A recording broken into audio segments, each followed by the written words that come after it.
여러분 안녕하십니까? 이어서 광주 MBC 뉴스데스크입니다. 지난달 노동자 4명이 목숨을 잃은 광주도서관 붕괴 사고 속보입니다.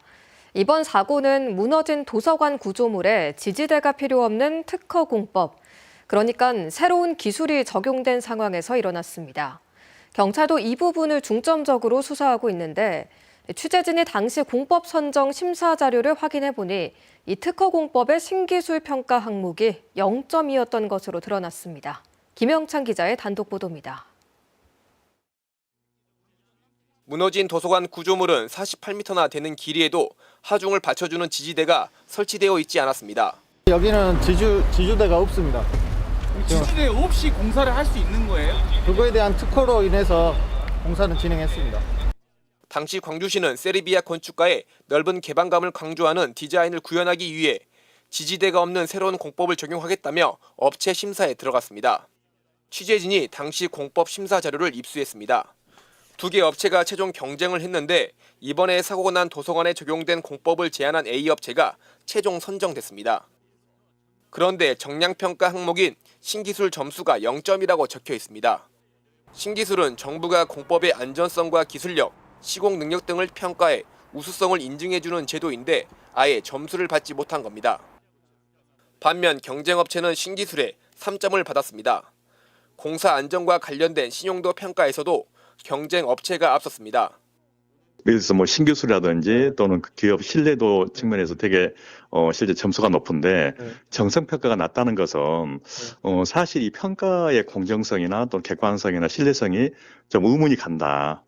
반면 선정된 업체는 훨씬 저렴한 공사비용 평가에서 앞섰고 특히 심사위원들의 주관적 평가에서 높은 점수를 받았습니다.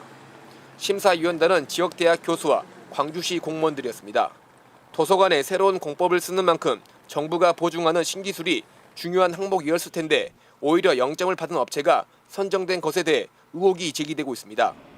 왜 이 공법이 선정되는지 당시에 이 선정위원회 이 부분에 대해서 한 번 더 적극적으로 살펴볼 필요가 있다. 광주시는 공법 심의는 문제가 없다는 입장이지만 당시 심사위원들의 발언 내용이 기록된 평가 사유서는 개인 정보를 이유로 공개하지 않고 있습니다. 광주시는 앞서 사고 직후 지지대가 필요 없는 특허 공법이라고 설명했지만 MBC가 입수한 공사 시방서에는 지지대가 필요하다고 적혀 있었던 것으로 드러났습니다. MBC 뉴스 김영창입니다. 제주항공 참사 원인으로 지목된 무한공항 로컬라이저가 해마다 진행된 안전점검에서 문제 없음 평가를 받아왔다는 소식 어제 전해드렸습니다.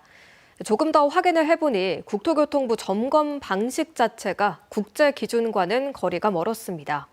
국토교통부부터 지방항공청 또 공항 출장소까지 이어진 부실 점검 구조, 윤소영 기자가 취재했습니다.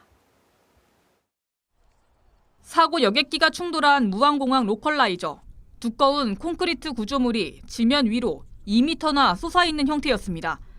하지만 국토교통부는 2007년 개항 이후 매년 한 차례씩 실시한 안전점검에서 이 로컬라이저가 부러지기 쉽게 설치됐다는 평가를 반복해왔습니다. 현장 실측이 빠진 서류 위주의 안전점검이었습니다. 허가를 받았고 무단으로 설치하지 않았는가 그런 것들을 보는 겁니다. 이 같은 점검 방식은 국제 기준에도 부합하지 않는 것으로 확인됐습니다. 유엔사나 국제민간항공기구는 로컬라이저 등 파손성이 요구되는 항행안전시설에 대해 3단계 절차로 현장을 직접 확인해 시설 상태를 점검하도록 명시하고 있습니다. 또 로컬라이저는 콘크리트 기초 위에 설치되더라도 항공기에 위험이 되지 않도록 지면 아래로 낮춰 설치해야 한다는 설계 원칙을 제시하고 있습니다. 하지만 국토부는 산하기관인 지방항공청에 점검 업무를 위임했다는 이유로 직접 확인해야 할 위험을 방치했고 부러지기 쉽게 해라 이런 이야기도 있는데 잘 모르겠는데요. 체크리스트가 있으면 일단은 그거를 이제 지방항공청이 다 하게 돼요. 공항 안전점검을 총괄하는 부산지방항공청 담당 부서가 보유한 장비는 줄자 수준에 그쳤습니다.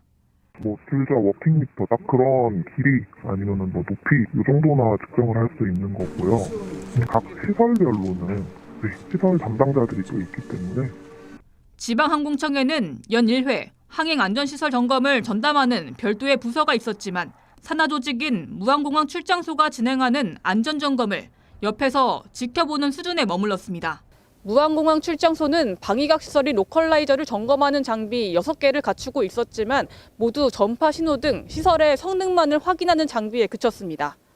국토교통부와 그 산하기관인 부산지방항공청, 그리고 하부 조직인 무안공항 출장소까지 위임만 반복되고 검증은 사라진 공항 안전점검의 구조가 확인됐습니다. 경찰은 무안공항 안전점검을 부실하게 운영한 혐의로 복수의 국토부 관계자를 입건해 수사를 이어가고 있습니다. MBC 뉴스 윤수영입니다.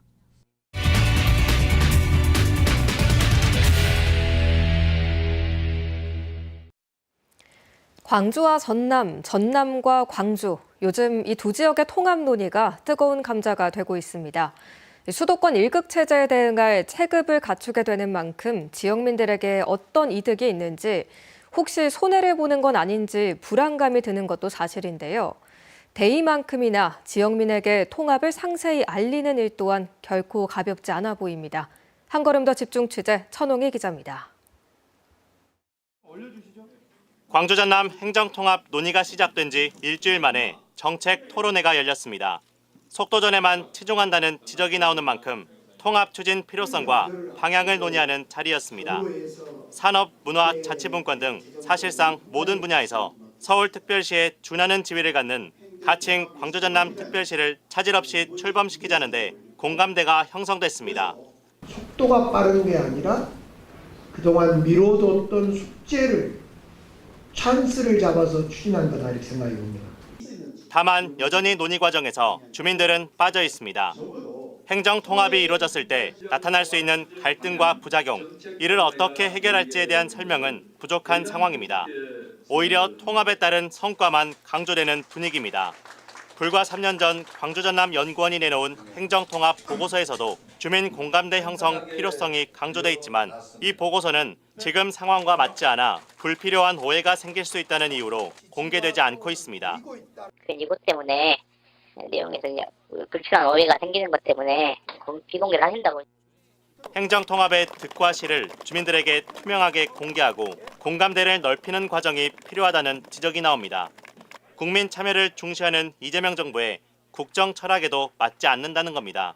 어떤 효과, 시너지 효과가 있고 거기에 따른 어떤 갈등은 또 어떻게 극복할 것인지 설명을 통해서 설득하고 공감하는 과정, 그 과정이 반드시 필요한 거죠. 광주시는 특별법 발의가 우선이라며 법을 만들고 통합협의체 구성을 마친 뒤에서야 주민 설명회를 검토하겠다는 입장입니다. 정치권 주도로 행정통합이 추진되면서 정작 지역 주민들의 공감대를 형성하기 위한 노력은 후순위로 밀리고 있다는 지적이 나옵니다. MBC 뉴스 천홍희입니다. 광주시와 광주시 교육청이 광주 전남 대통합 성공과 교육 혁신을 위한 공동선언문을 발표했습니다. 공동선언문에는 교육청이 광주 전남 행정통합 추진협의체 핵심 주체로 참여해 선진형 초광역 통합 모델을 구축하는 데 힘을 더한다는 내용이 담겼습니다. 또 교육 분야와 관련된 사항에 대해서는 시교육청이 법안 작성과 검토 과정에 앞장서기로 했습니다. 고령화와 인구 감소로 침체된 농촌 지역 경제를 살리기 위해 그동안 온갖 방법이 동원됐지만 모두 실패로 남았습니다.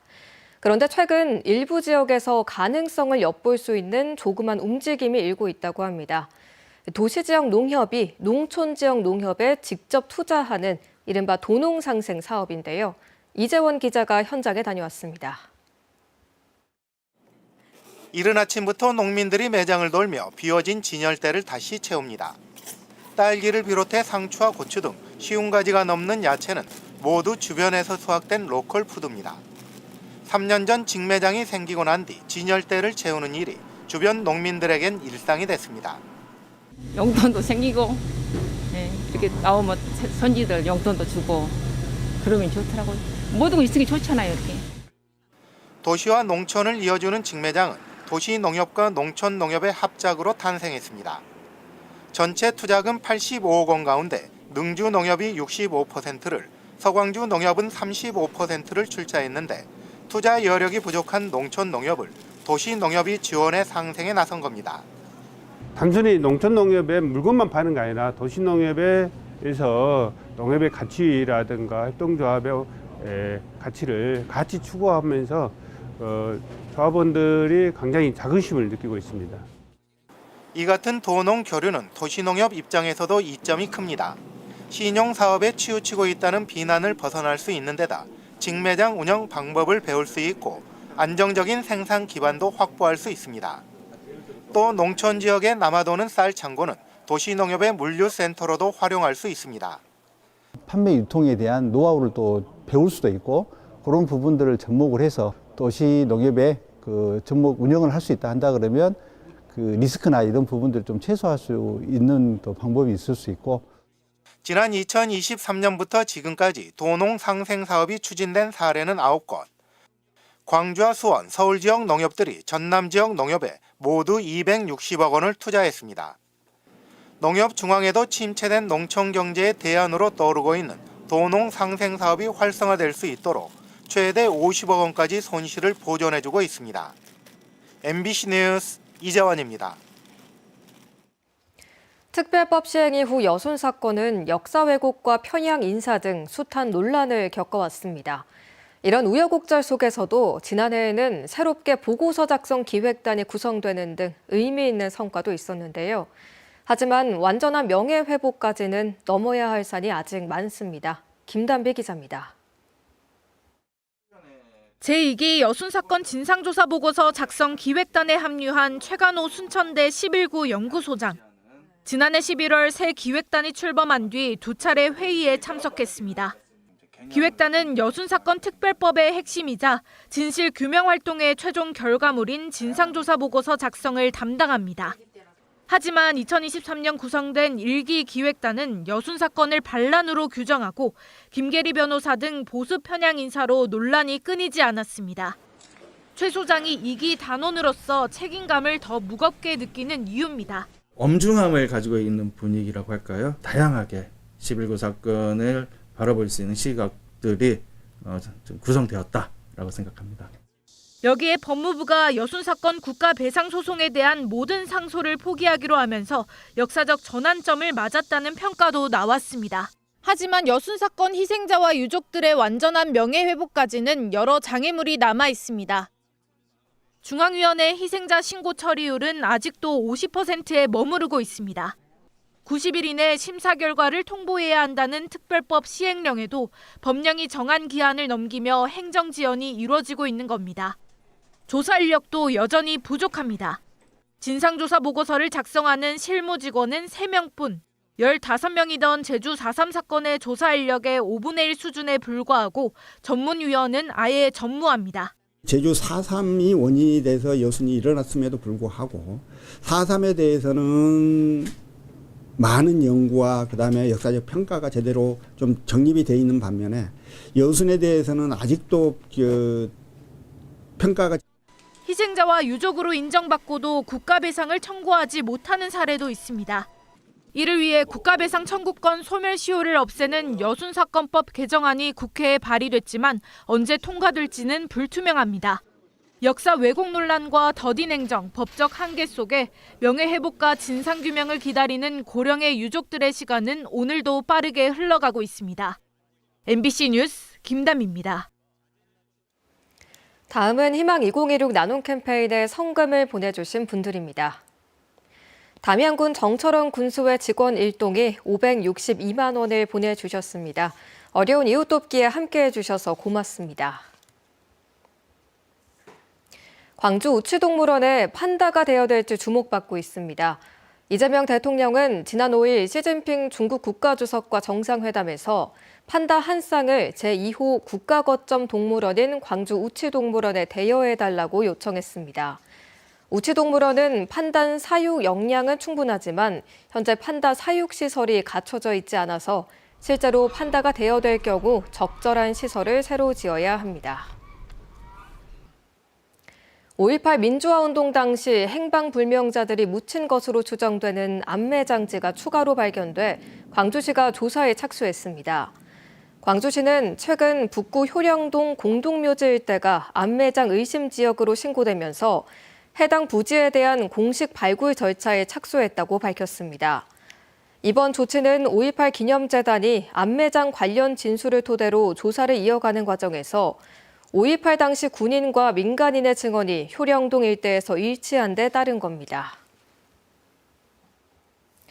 광주시는 100만 원을 저축하면 100만 원을 추가로 지원하는 청년 13통장 11기 참여자를 내일부터 모집한다고 밝혔습니다. 이 사업은 오는 2월부터 10개월간 매달 10만 원씩 총 100만 원을 저축하면 광주시가 100만 원을 추가 지원해 만기 때 200만 원과 이자를 받을 수 있는 제도입니다. 모집 대상은 1986년생부터 2007년생으로 월 소득이 92만 원 이상 307만 원 이하여야 합니다.